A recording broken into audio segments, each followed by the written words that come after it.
When you sit in a dark theater, gripping the armrests, your heart racing during a great movie scene, you are responding to a deliberate and engineered sequence of structural choices.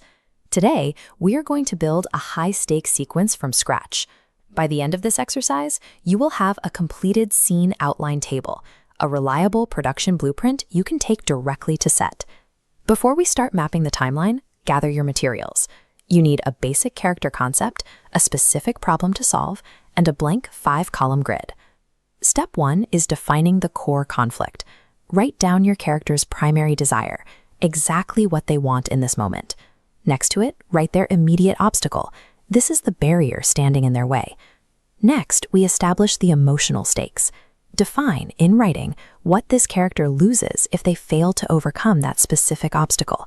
It could be an external loss, like their job, or an internal loss, like their pride. If you skip this step, the audience has no reason to care. Without explicit emotional stakes defined up front, any explosions, arguments, or action on screen will ring hollow.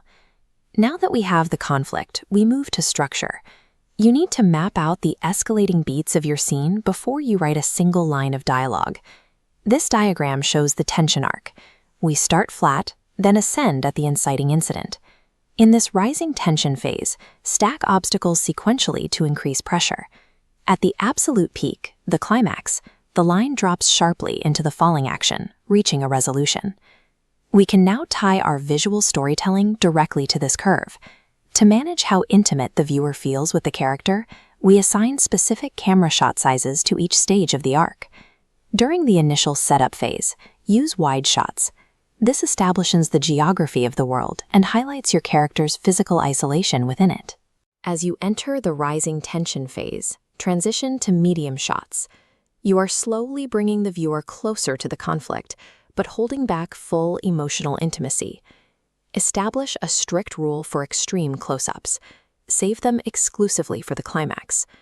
When you push in this tight, you force the audience directly into the protagonist's most vulnerable internal conflict.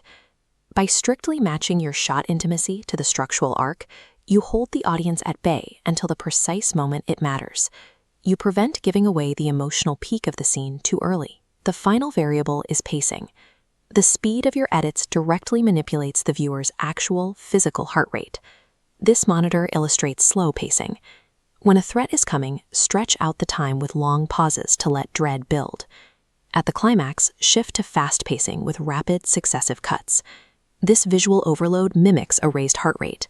We have all our components.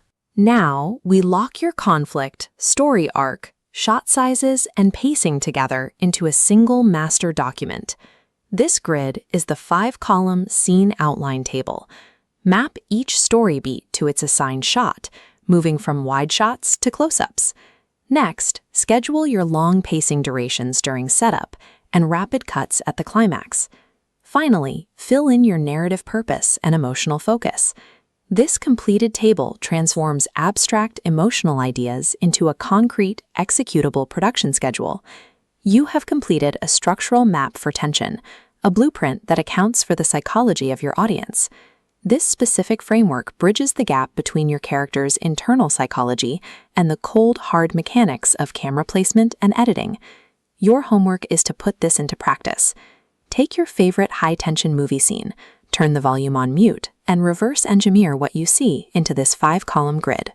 Completing this exercise reveals the rigid technical framework that allows master filmmakers to systematically control an audience.